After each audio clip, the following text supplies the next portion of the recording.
Hey folks, RedX is back with another RedX review of Epic Proportions, and today we're taking a look at something that's 20 years in the making. That being said, it's the Mighty Morphin Power Rangers of the SH Figuarts review. We're going to start this off with my all-time favorite, even though he's not officially the first one to be released out of this series. Point being said, this is my all-time favorite of the whole entire pack. That being said, it's Jason, the Red Ranger, from the Mighty Morphin Power Rangers 20th anniversary run of SH Figuarts, distributed by Bluefin.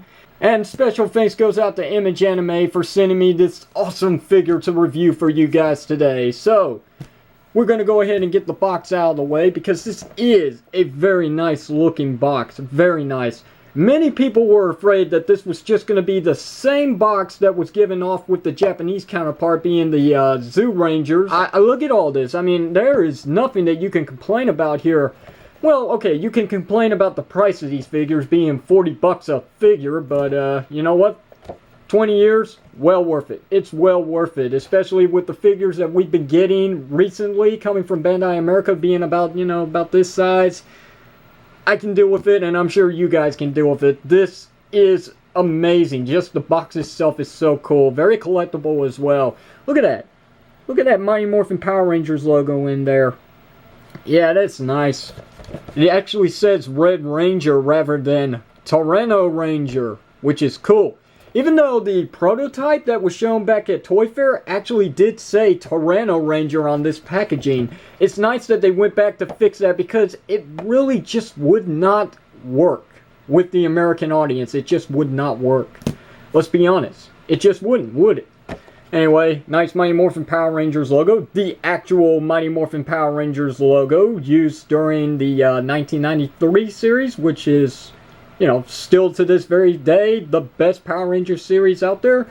Tamashii Nation's logo, Bandai. You got a nice picture of Jason, which is also pretty cool. Got a little warning right here. And, yeah, there's Bluefin's logo. Yeah. So a little information here. Some information here. If you want to pause it and read it, you can. There's a barcode. This is pretty cool. Nice metallic red right there. Nice. Nice touch. Red Ranger on the side, so when you collect each one, you've got the Ranger on this side and you got the logo at the bottom. Best way to actually distribute these. Pretty cool. And then you got the Red Ranger here. Everything on here, by the way, might I add, everything on this packaging is in American text. There is no Japanese language whatsoever, which makes this great. It's the best way that I can put it without pissing anybody off in Japan. My bad. Anyway, let's go ahead and get this box out of the way, set it aside so it's not on the camera or focusing. The Red Ranger, or Jason, as I'm going to call him throughout this whole review. Jason, very nice. I dig this figure very much, very much. I mean, so much that I really do not want to hold this with my hands unless I've got gloves on. It's that very collectible to me, even though I already took him out of the package and kind of ruined his value. Then again, I could always throw him back in later on, and besides the actual factory tape being cut open to reveal the figure, what's the harm, really? I mean, who's gonna know besides you who's watching this video? Anyway, for articulation, Jason's got a ball-jointed head and neck, which is pretty freaking awesome. That's the best part about these Figuarts, the humanoid quality on these figures. All this articulation is just so perfect. Anyway, shoulder bits are on a ball joint as well, though they can be tight on this figure at least. I'm not really bothered by this bit right here. It covers up the joints, which is what it's meant to do, but it does actually pop and just go out of place after a while whenever you're moving the shoulders around in some areas, but you can always just flip it back because it is kind of loose and it's meant to be that way. Unlike the Samurai Sentai Shikajur figures, it was kind of tight actually. I feared breaking those rather than this, which is nice. Let's see, very nice movement. A little more over 90 degrees on the elbows. Very nice. And ball jointed hands. Very cool. I've also got a ball jointed waist. We've got an uppercut up here, which is ball jointed as well. Very nice. And look at the diamond. I mean, that's kind of cool. Yeah. So it doesn't look that bad, does it? I like it. The belt's got some movement, which is kind of a letdown, no offense. Let's see, legs are on a ball joint. They've got that nice hinge to all the Sentai Figuarts, which is awesome. 5 swivel, as you can see. We got 90-degree bend, or a little more over 90 degrees. You know, actually 90 degrees is right here, so this is very nice. This is close to 180, actually. So freaking cool. I like that. And last but not least, the feet are actually on ball joints. They go side to side, they go up and down, they go left and right, and also the toes pivot up and down. There we go. There's the articulation on this figure, and it is amazingly detailed, especially his accessories, which we'll get to in a moment. But first, I want to show you off all this detail on Jason. Oh, heck yeah. 20 years, well worth it. I can imagine if I did not get back into Power Rangers with Power Rangers Wild Force, where I would be today. Definitely not collecting these, and this would be totally a regret. It really would. This is my childhood right here. My all-time favorite Red Ranger, or my all-time favorite Power Ranger, none the least. The best Power Ranger, in my opinion. I know a lot of people like Tommy, but remember, Jason came first, and he was the true leader of Mighty Morphin Power Rangers. Very nicely sculpted at the morpher and the buckler, which is cool. Pretty cool. The coin is Tyranno, is what I'm trying to say. Very nice. The diamonds are well painted. There's no sloppiness to them whatsoever, unlike Bandai of America's products. I know I'm putting on a rant here with Bandai American compared to these figures, but you know what? They had this coming. They really did. Just for some quick size comparison, so I can show you the difference, let's go throughout the years of Mighty Morphin Power Rangers Red Ranger. So here's the 8-inch talking Red Ranger, which is not on the camera, but what can I do about it? Here's Automorphing Jason. There's your scale right there, by the way. A little more over 5 inches. Here's Movie Edition Red Ranger, which was Rocky at the time, which he doesn't want to stand. And he's starting to fade a little to yellow, which sucked. Anyway, last but not least, here's Mighty Morphin Power Rangers 2010 Red Ranger. Now you see what I mean? Kids, adults, kids, teenagers, your choice. Really, when it comes to collectibles, this is the one to get. But I digress. This is still a great figure if you want to mess around with these figures, but other than that, I don't see anybody really playing with these figures unless it comes to stop motion. Let's see what the accessories is for this figure. Because here's these instructions right here. As you can see, it says Red Ranger, Mighty Morphin Power Rangers logo right there with the 20th anniversary detail at the bottom. And let's get to the accessories. Here's the Thunder Slinger, which was only used in one episode, if I recall, with Mighty Morphin Power Rangers. Very nicely detailed, by the way, for such a small thing. Look at the size of my thumb compared to this. Very small and very cool. Here's a combination with the Blade Blaster and the Thunder Slinger, which is called the Ranger Slinger? I thought it was just called the Thunder Slinger, but whatever. I guess, you know, since this is the Thunder Slinger, they had to have a combination name. So, Ranger Slinger. Very nice, very cool.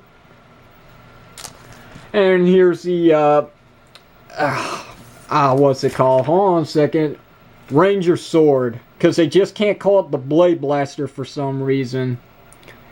At least that's what they've been calling it ever since they first had these on the show. They kept calling them Blade Blasters up. Yeah, remember that? Very nice. Even the eyes are painted on the dinosaur's head. Pretty cool. And here's also another one, which is obviously the Blade Blaster, as is also said on the instructions. All of these are very nicely detailed. I mean, there's like no sloppiness to the paint whatsoever on these small things. And look at this. Look at the size of my pinky compared to this. This is small. And some people have complained that this is a little too small for these figures. But you know what? I think they're a perfect scale to them. Because, I mean, how big is a pistol anyhow? And last but not least, for his accessories, Jason also has his signature power sword, which is very nicely detailed, very nice. This actually looks like a real prop. Very small, very cool, and very pointy, might I add. So this is definitely not for kids. I mean, that's why they got the ages 15 and up warning on the package. So yeah, awesome. Let's see if we can get a look at the Tyrannosaurus coin. Very nice. I mean, wow, I mean, all this work that went into this thing, I've got no complaints about this. All these accessories and all these hands. I mean, you've got closed fists, you got open fists, and I know there's a reason for having so many open fists with this figure, because one of them fits in scale with the Blade Blaster, one fits in scale to actually get him to hold his power sword, and the rest are just, you know, the usual closed fists, maybe a fist like this and other things. And that's pretty much it. I mean, when it really comes down to it, the only thing that I didn't show off is actually his ranger stick, which is already in his holster, as you can see. And it's in there pretty tight, and I'm not going to pull it out at this moment because I would probably take his holster off, and I just don't want to do it. Because we all know what it looks like anyway. It's just a folded up version of the Blade Blaster. So what else? The only thing that I have an issue about this whole set is just this. I really hate to say this, but this is the only con about this whole entire set here. We've got clamps now. We've got a clamp that holds everything down, and when you're trying to open this thing up, all your pieces are going flying. Not to mention, you got to put a lot of force on this in order to get it to close back with all the accessories inside. And I cannot tell you how many times I've opened and closed this up, putting accessories in and out, and I've had a hard time getting them all back in place. Everything just wants to slide everywhere. So I really do actually like this set. This is an amazing, amazing set. And just to show you off one more time, there's Bandai America, there's Bandai Japan, which is Bandai Bluefin / kind of American, which, you know, deal with it. Awesome. I've got really no complaints besides the little bubble packaging here. This is amazing. It's truly a masterpiece, and it needs to be in everybody's collection of those who are true Mighty Morphin Power Ranger fans. I mean, you cannot deny the results on this figure. This is just great. I mean, everything about it is just perfect. It can't get any better than this. Well, actually it can, and you're about to see in the next review, but, you know, I'm going to be reviewing every single one of them. I don't know how I'm going to be able to afford every single one of them, being jobless at the moment, but, you know, I take it a day at a time, just like every other person on YouTube does. So, I'm not made of money, but I will find a way. When there's a will, there's a way. I will find a way.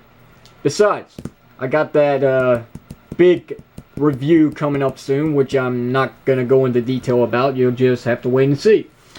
So overall, I like the figure. I like everything that this figure has to offer. The only thing that is really different between this one and the Zoo Ranger counterpart is the fact that he does not come with that American collar or the belt that was in that one, I forget what it's called, Akiba Ranger, something like that. I can't think of it, but we used to call them the Emo Rangers because of their designs, but you can just look it up on YouTube and you'll see what I'm talking about. There's one episode where I guess you could say they're making fun of the Mighty Morphin Power Rangers franchise. I recommend this figure, and I'm going to leave it up to you guys at that. So, that's the end of this review. If you got any questions or comments, any other reviews you might want to see, which I do not have in mind at this moment, leave it down below and I'll see what comes up. So, until the next RedX review, which is obviously going to be the Green Ranger, that's me, RedX, signing out. I want to thank everyone for watching, and I will see you next time.